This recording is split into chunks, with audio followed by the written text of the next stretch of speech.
à tous, bienvenue dans cette nouvelle rubrique sur la mode au Burundi. Il est sans équivoque que le milieu de la mode intervient chez tous d'une façon ou d'une autre dans notre vie. Cet univers se construit, se déconstruit, se renouvelle, tout cela en préservant ses valeurs les plus importantes qui sont de plaire et d'inspirer. Coco Chanel a dit un jour, la mode se démode, le style jamais. Cette citation est d'autant plus véridique lorsque l'on parle des Burundais. En effet, depuis toujours, les Burundais ont suivi de nombreuses modes vestimentaires, mais ont toujours réussi à maintenir un style propre à leur culture. Cependant, en dépit du fait que la mode au Burundi ne soit pas très épanouie, nous pouvons néanmoins en retirer une certaine évolution.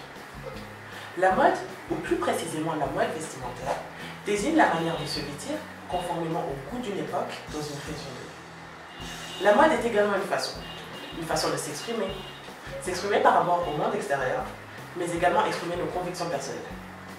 Elle détermine donc la manière dont nous sommes perçus par les autres. Durant les 5 dernières années, cette mode burundaise a connu un élargissement brusque. Et c'est également à cette période que les ménages burundais ont pris conscience de cette évolution et se sont imprégnés de celle-ci. Il serait donc intéressant d'étudier en quoi l'univers de la mode impacte-t-il les ménages burundais. Pour parvenir à cela, nous étudierons dans un premier temps la mode d'hier et d'aujourd'hui. Et ensuite, dans un second temps, nous analyserons les évolutions inhérentes de cette mode par rapport à l'Occident. Et enfin, dans un troisième et dernier temps, nous tenterons d'expliquer l'incidence de la vogue sur les ménages burundais.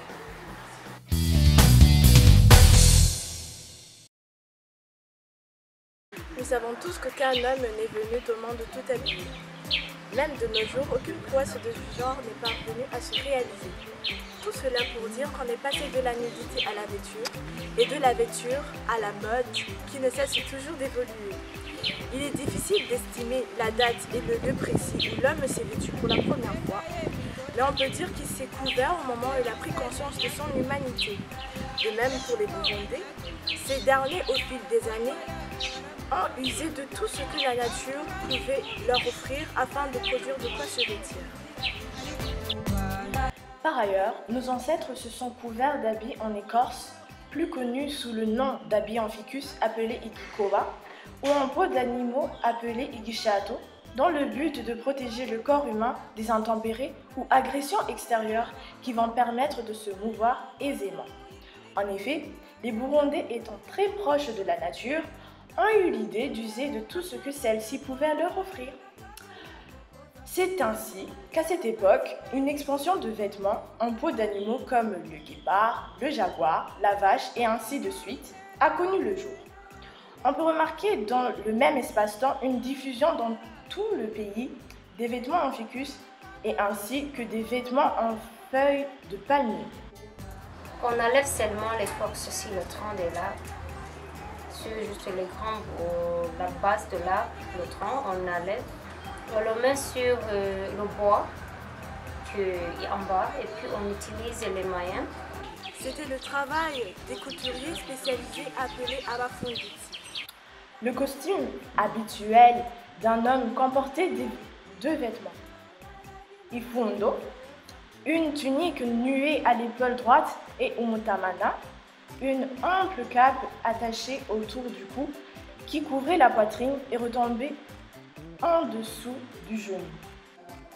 La femme portait quant à elle une jupe mokenyero ajustée à la poitrine et se drapait dans un grand mutamana qui recouvrait au besoin l'enfant qu'elle portait au dos. À l'époque, le Burundi n'avait pas des habits modernes comme nous le voyons aujourd'hui. Les femmes portaient des habits fabriqués à l'aide des arbres comme Umumanda, Umufumu, Umurinzi, avec l'éducation burundaise en matière de l'éducation de l'habillement des femmes. Les femmes doivent porter des habits qui cachaient certaines parties du corps, ce qui n'était pas le cas pour les hommes. Pour compléter leur tenue tout du moins originale de l'époque, les Burundais ont trouvé l'idée d'accessoriser le tout avec des bracelets et des chevillères en bois. Mais leur imagination ne s'arrête pas là. Ils ont créé d'autres types d'accessoires comme des chevillères en graines qui ont une forme de perle dans les tons exotiques pour apporter une touche d'élégance. Alors on distingue un patrimoine culturel au sein de cette société. infinité d'autres pays africains, le XXe siècle fut de domination, d'esclavage, soit de colonisation.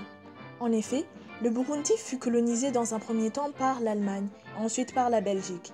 Durant la période de 1885 à 1903, les Burundais ont appris à adopter les mœurs apportées par les colonisateurs. Ils se sont donc beaucoup ouverts à la nouveauté. En effet, les colonisateurs, à leur arrivée, ne sont pas venus les mains vides. Ils ont apporté divers biens occidentaux comme quelques matières premières, notamment des perles, des tissus occidentaux comme de la soie ou encore d'autres tissus comme le pagne, celui-ci venu d'autres pays africains également en phase coloniale. Les femmes burundaises ont trouvé un style communément appelé Imvutano. Ce style est divisé en deux parties. Il y a la partie qui couvre la partie supérieure qu'on appelle Mutamana et l'autre partie qui cache la partie inférieure qu'on appelle Imvutano. Ce style, j'ajoute aussi que c'est un style qui a marqué l'histoire de l'habillement de la femme burundaise à l'époque jusqu'à aujourd'hui.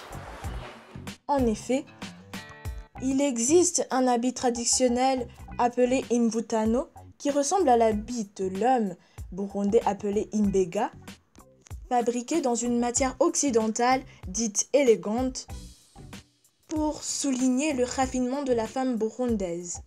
Cet habit était et est d'une grande efficacité car il peut être utilisé presque dans toutes les cérémonies comme au mariage, aux funérailles, aux dots et aux fêtes religieuses comme au baptême, communion, etc. Bien évidemment, il y a des tenues incontournables lors des diverses célébrations qui puissent y avoir dans la communauté. Pour les femmes, rappelons-le, elles se vêtissent en Imvutano qui est devenu l'habit traditionnel féminin au Burundi. Tandis que pour les hommes, le costume est l'habit le plus élégant et le plus courant qu'il puisse exister. Effectivement, les hommes ont été réceptifs à la nouvelle mode qui s'offrait à eux. Néanmoins, lors des rares grandes occasions comme les dots, certains Burundais osent mettre Imbega pour rendre hommage à leur culture. Le milieu de la mode est un univers vaste, despotique et complet, qui ne se confère pas qu'à une époque, une culture ou encore moins un continent, mais qui s'identifie d'un point de vue universel. Tout droit venu de l'Occident, cet univers s'est avéré prendre une ampleur considérable au Burundi en vue de ces quelques dernières années. Et en effet, lorsqu'on parle de mode vestimentaire au Burundi, on entend que celle-ci est représentative de la créativité et du sens du goût des Burundais. Connaissant l'incidence majeure que ce milieu génère, on se demande alors comment l'Occident influence-t-il la mode burundaise et comment celui-ci entraîne un effet d'imitation ainsi qu'un effet de distinction.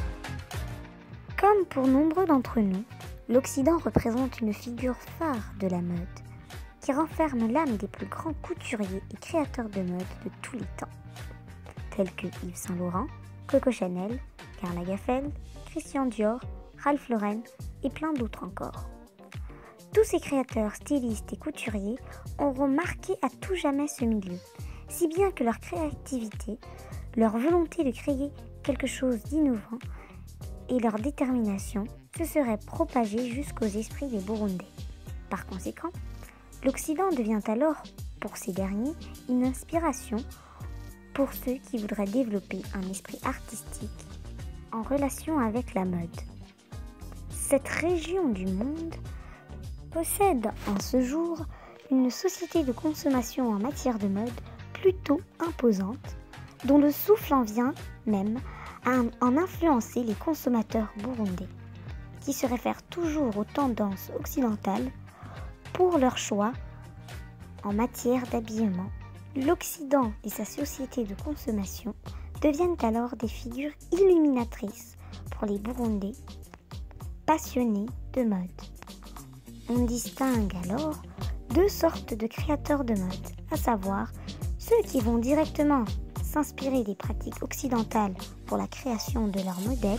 Parce que si vous voyez le veste que je porte, le jupe et les autres habits qui sont ici dans les shops, ici au musée vivant de Bujumbura, Comme je suis d'aujourd'hui, avec la curiosité, j'ai grandi toutefois. C'était que les petites ici, on se débrouillait juste pour faire de nez dans notre tradition.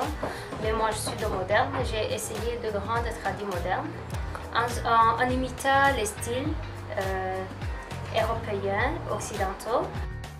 Et d'autre part, ceux qui vont s'imprégner des techniques occidentales pour répondre aux attentes de leur clientèle. Les gens veulent imiter, ils demandent toujours de reproduire ces modèles occidentaux qu'ils voient sur les sites internet. Alors on essaie de faire ça, mais toutefois en y ajoutant une touche burundaise. L'Occident permet de déterminer les besoins en matière de mode des Burundais et par ailleurs d'ouvrir les yeux aux créateurs de mode afin de pouvoir s'affirmer dans ce milieu insipide et de créer une certaine originalité. On perçoit alors ici un certain effet d'imitation, mais également un effet de distinction.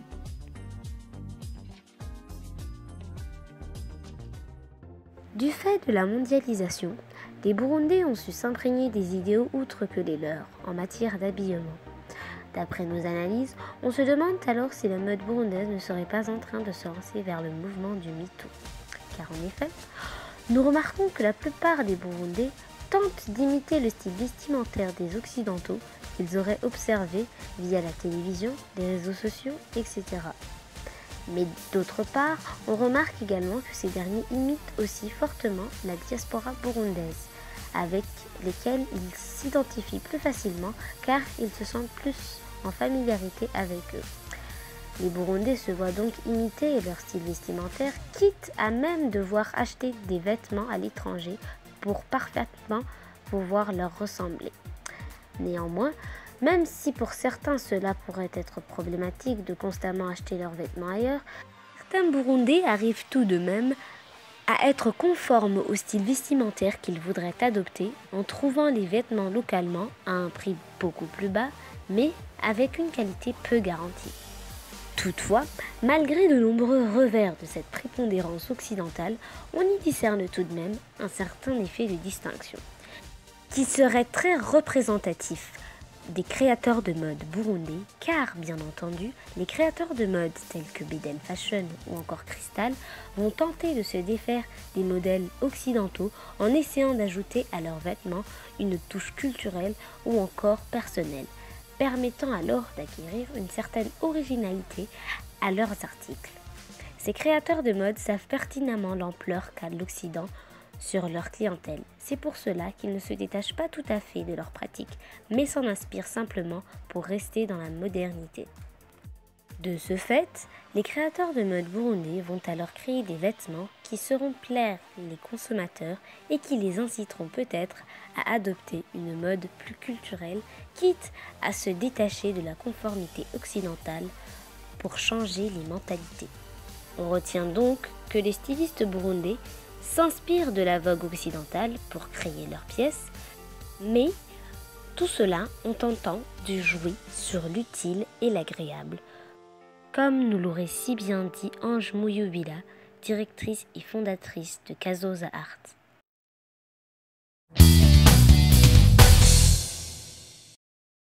Du fait de cette ascension spectaculaire de cette mode burundaise au cours de ces quelques dernières années, celle-ci s'est petit à petit solidifiée, à tel point que nous pouvons aujourd'hui affirmer qu'elle représente un certain poids dans l'économie du pays.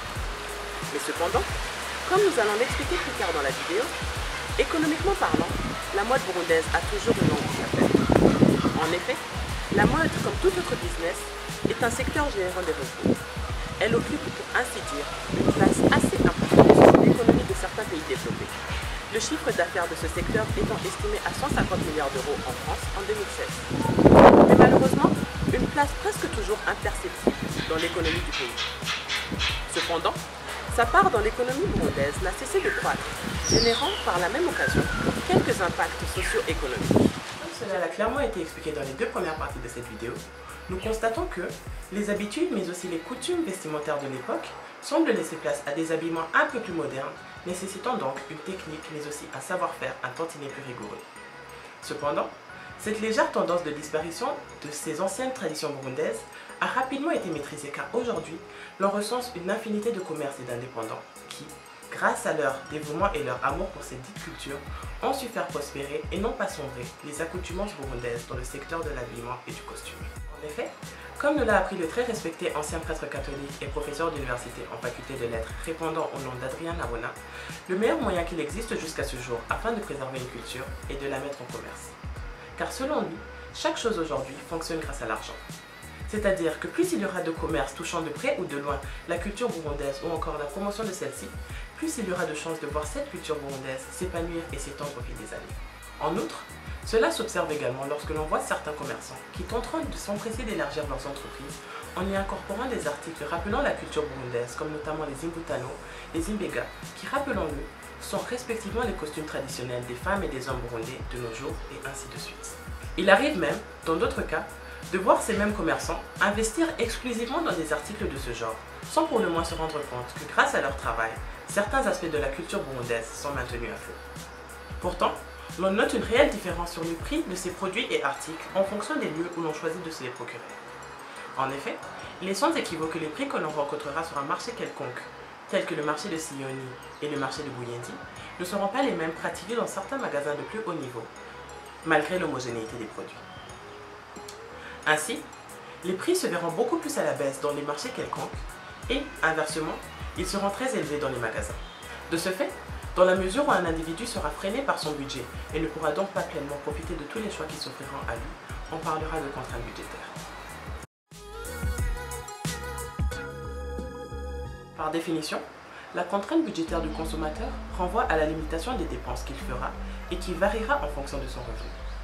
En d'autres termes, la contrainte budgétaire empêchera le consommateur de dépenser au-delà de son revenu. Les consommateurs seront donc amenés à choisir les meilleurs biens parmi ceux qu'ils pourront acquérir tout en tenant compte, bien évidemment, de leur budget. Semblablement, on retrouvera cette contrainte budgétaire aussi bien dans le domaine de la mode dans les pays développés, par exemple, que dans celle du Burundi. Toutefois, toujours dans notre exemple de la mode occidentale, les facteurs qui feront que le prix du produit présenté augmente sont connus de tous, à savoir la marque du produit, son créateur, mais également la qualité du produit. Mais pour ne pas s'éloigner de notre sujet de prédilection, nous pouvons affirmer que malgré le fait qu'on ne parle pas vraiment de marque au Burundi, les facteurs dans le domaine de l'habillement poussant les magasins à augmenter leurs prix sont au nombre de 3. En premier lieu, nous avons les coûts de production, ajoutés de l'intégralité des consommations intermédiaires, c'est-à-dire toutes les dépenses qui sont rentrées dans le processus de production de l'article, y compris les achats en matières premières, l'acquisition des machines, la possible allocation du lieu où la production est réalisée, etc.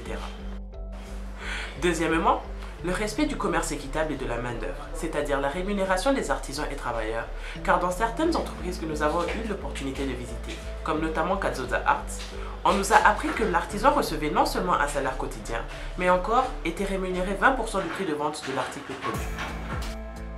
Et enfin, le dernier critère étant les coûts opérationnels comme les frais d'amortissement ou encore les investissements à long terme, et ce dernier critère compte le reste des dépenses occasionnées ou favorables à la production, mais qui ne rentrent pas vraiment dans les consommations intermédiaires. On compte ici le renouvellement des machines, un éventuel paiement de certaines taxes, les frais de formation des artisans, etc. C'est donc ainsi que les disparités des prix entre les magasins et les marchés quelconques sont expliquées. Car, même si tous ces critères sont respectés, au final, les dépenses occasionnées par les magasins n'égaleront jamais celles des marchands indépendants. Conséquemment, les dépenses des ménages burundais en matière d'habillement différeront également selon l'endroit où ils font habituellement leurs achats vestimentaires, selon leur milieu social et surtout selon les périodes dans lesquelles ils se trouvent. De ce fait, nous avons ici établi 2 graphiques comparatifs de ces dites dépenses dans plusieurs foyers burundais, différents par leur composition. Le premier recensant ces dites dépenses dans la vie de tous les jours et le second durant les périodes de fête. Dans la réalisation de cette enquête, nous avons premièrement interrogé ces ménages sur le montant de leurs dépenses mensuelles en matière d'habillement et par la suite, nous leur avons demandé si les diverses périodes de fêtes auxquelles chaque Burundais sera occasionnellement amené à traverser impactent réellement les dépenses de celui-ci. Nous pouvons lire sur ce graphique que le montant des dépenses en mode d'un ménage composé de 2 personnes percevant un revenu moyen est de 35 000 francs par mois, soit environ 19 $, alors que celle d'un ménage percevant le même revenu est composée de 6 personnes et de 75 000 francs mensuels, soit environ 43 $. En outre, ces dépenses se verront multipliées par 10 durant les périodes de fête, car le montant des dépenses du même ménage composé de 2 personnes s'élèvera à 400 000 francs par mois, soit environ 228 $. Tandis que celle du ménage composé de 6 personnes sera cette fois-ci d'environ 650 000 francs mensuels, soit environ 369 $. Toutefois, une dernière question reste sans réponse. Mais quel est donc ce revenu moyen mentionné plus haut? Ou encore, comment est-il estimé? Il ne faut pas l'oublier, le Burundi est aujourd'hui considéré comme le 3e pays le plus pauvre de la planète, avec en première place le Soudan, suivi de près par le Malawi. En outre, depuis 2015, le Burundi figure non seulement dans la liste des pays les plus pauvres d'Afrique, mais aussi dans celle des pays les plus pauvres du monde, avec un produit intérieur brut, PIB, tournant autour des 350 $ par habitant. Cependant, ce même petit pays, aussi surnommé le cœur de l'Afrique, compte des séquelles dans son historique, et celle-ci aurait peut-être pu engendrer l'existence d'une économie aussi bancale. Car le Burundi connut une effroyable et dévastatrice guerre civile en 1993 et qui s'est d'ailleurs étendue sur plus d'une décennie, causant des dommages jusqu'à ce jour irréversibles sur l'économie du pays. À tel point que les données du PNUD affirment qu'avant cette crise de 1993, le PIB du Burundi par habitant était d'environ 286 $ américains. Mais malheureusement, compte tenu du taux d'inflation actuel, cette valeur de 286 $ américains, comparée aux 350 $ actuels, représentait quand même une plus belle somme. Ainsi, avec des données aussi basses, en comparaison aux pays voisins comme le Rwanda, qui par exemple a un PIB par habitant d'exactement 775 $ américains, il sera donc difficile pour les Burundais de concilier leurs revenus assez bas avec l'extravagance des prix des produits vestimentaires de nos jours. Néanmoins, cela ne semble pas pour le moment causer problème aux Burundais, car ces derniers seront même prêts à contracter des dettes, demander des aides, des cotisations familiales ou autres, afin de rester sur la pointe de la mode. En somme, comme nous venons de le voir, la mode occupe une très grande place dans les préoccupations principales des Burundais. Et de plus, nous avons pu percevoir également clairement la manière dont l'univers de la mode impacte les ménages burundais, financièrement parlant. Car, compte tenu des différentes périodes que les ménages burundais traverseront, leurs dépenses en matière de mode vestimentaire connaîtront diverses fluctuations. L'impact financier qu'engendre la mode touchera donc une plus grande partie de la société burundaise, ce qui nous mène à nous demander ce qu'il en est des impacts sociaux. La mode en général va au-delà de l'accoutrement. En effet, l'univers de la mode est un secteur aux multiples facettes, car d'un côté, la mode burundaise engendre des impacts financiers vis-à-vis des ménages burundais, dans la mesure où celle-ci occasionne des coûts importants et représente donc un facteur notable dans les dépenses des foyers burundais. Et de l'autre, car celle-ci est également parvenue à générer quelques impacts dits sociaux, c'est-à-dire relatifs à la société. Un impact social, par définition, renvoie à l'ensemble des conséquences, des évolutions ou encore des changements engendrés par les activités d'une certaine organisation, tant sur ses parties prenantes, comme ses clients par exemple, que sur la société en général. Actuellement, grâce à la mode vestimentaire, on compte deux types d'impacts sociaux dans la société burundaise. Dans notre cas, le terme d'impact social aura et connaîtra deux connotations. Tantôt, nous démontrerons que la mode burundaise peut se révéler être un marqueur social, et par la suite, nous listerons les améliorations de nature sociale observées quotidiennement, qui ont pu voir le jour grâce à l'univers de la mode ici au Burundi. Comme par exemple, le fait que grâce à cette mode vestimentaire, une infinité d'emplois se sont créés et par conséquent ont offert une meilleure qualité de vie aux Burundais qui ont joui de ces nouveaux emplois.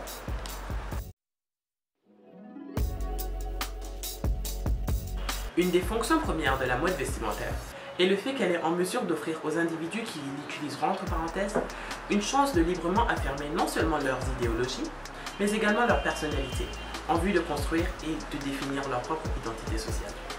Depuis toujours, il persiste une certaine forme de liaison entre la mode vestimentaire, ou plus précisément l'habit en lui-même, et l'individu qui le porte. Ainsi, en fonction de son habillement, l'individu sera donc contraint à être associé à un certain groupe social, ou même à une certaine classe sociale à son insu. Dans notre société de plus en plus superficielle, l'apparence mais également la manière de se vêtir sont devenus des points incontournables dans le jugement d'une personne dans presque tous les domaines de la vie courante. En effet, l'apparence physique ou extérieure d'une personne constitue la première image que l'on a de cette personne sans tenir compte de certains facteurs comme l'activité professionnelle, l'âge, etc. De plus, avec l'effet d'imitation ayant été abordé un peu plus tôt, qui exprime un désir de ressembler ou plutôt d'imiter un certain groupe social, l'on remarque que de plus en plus de Burundais souhaiteront s'habiller de la même manière. Chaque personne aura tendance à vouloir rentrer comme dans le moule. La mode génère aussi un impact social où l'on verra une tendance d'uniformisation des manières de se vêtir et par conséquent beaucoup de personnes qui voudront s'habiller de la même manière, de la même façon, soit suivre la mode. On essaye de conseiller les gens de s'habiller selon leur carrière, leur profession. Des fois on a des journalistes, on a des avocats, il y a aussi des professeurs d'université. On essaie de les habiller selon leur métier, comme je viens de dire. Cette tendance qu'ont les Burundais de vouloir se vêtir uniformément, communément appelée la mode du MeToo, qui se traduit de l'anglais littéralement par la mode du moi aussi, aura comme impact sur la société de pousser les Burundais à légèrement se fondre dans la masse et par conséquent ne les incitera pas à développer davantage en créativité quant à leur tenue vestimentaire traditionnelle.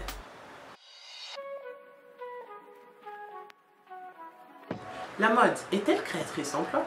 La réponse à cette question est bien évidemment positive, non seulement au Burundi, mais également dans environ 65% des pays développés ou en voie de développement. Tel est le cas de l'entreprise burundaise Kazoza Art que nous avons eu l'opportunité de visiter.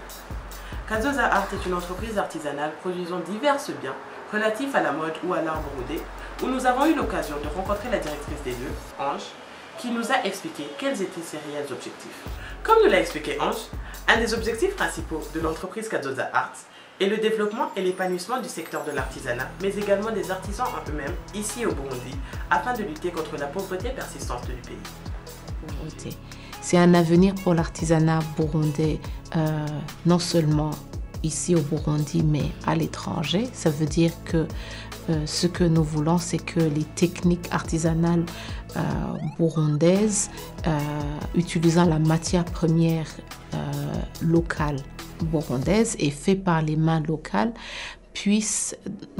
cet ensemble puisse produire des articles modernes qui sont appréciables au Burundi, donc au Burundi moderne et à l'étranger, et en les vendant et en les exportant, vraiment pouvoir donner un avenir positif aux artisans. En effet, pour parvenir à cela, l'entreprise emploie aujourd'hui une 50aine d'artisans et couturiers, travaillant chaque jour en alternance et percevant, pour toutes les 3 heures de travail, un salaire de 5 000 francs, soit d'environ 2 ou 3 dollars américains.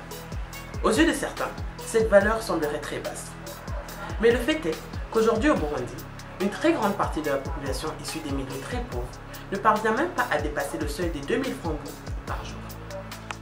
Et encore, triste est le sort de certains couturiers dits indépendants qui, eux également, ne connaissent pas un traitement plus favorable.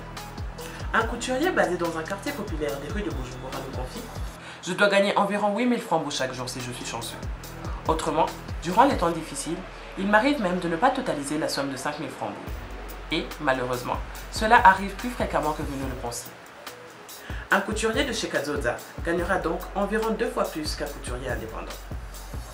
De plus, toujours dans la même entreprise, outre le salaire mentionné plus haut, le couturier ou l'artisan sera rémunéré 20% du prix de vente de chaque article produit. Donc, pour une robe qui coûterait 35 000 francs, soit environ 20 dollars américains, le couturier recevrait un paiement de 7 000 francs, ce qui représente quand même une belle somme ajoutée des 5 000 francs évoqués précédemment.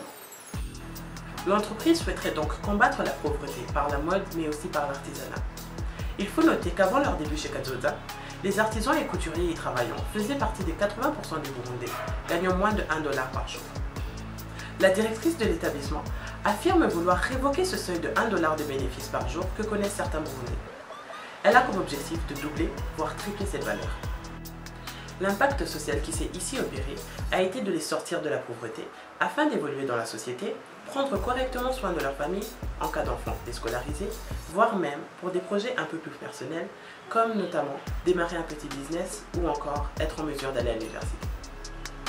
À Kazoza Art, nous avons des femmes et des hommes qui sont venus vulnérables avant parce qu'ils n'avaient pas d'emploi, parce qu'ils n'étaient pas instruits, parce qu'ils n'avaient pas de marché.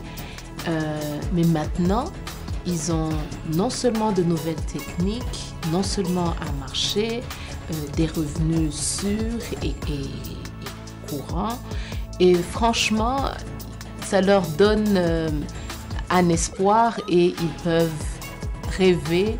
Et c'est la raison pour laquelle vous les avez vus rayonner. Pourquoi? Parce que là... En guise de conclusion, nous pouvons affirmer que l'univers de la mode impacte les ménages burundais.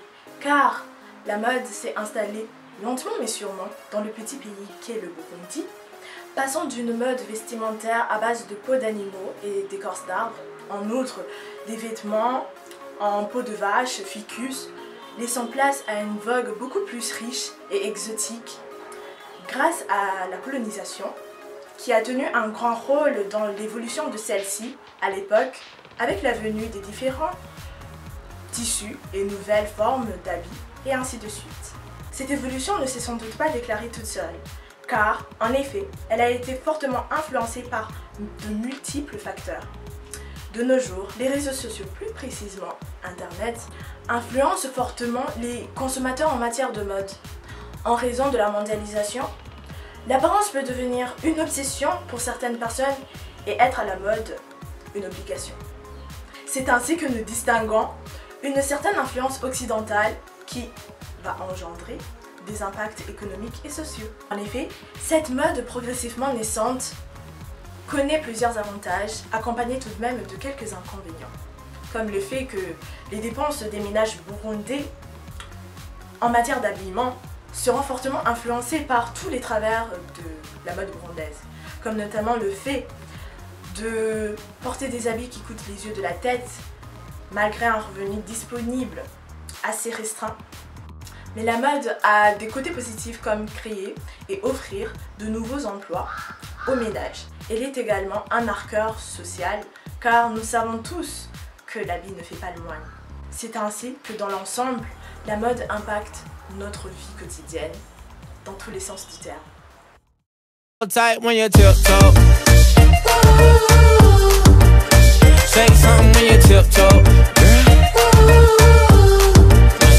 No breaks when you push that back. Left, right, do it just like that.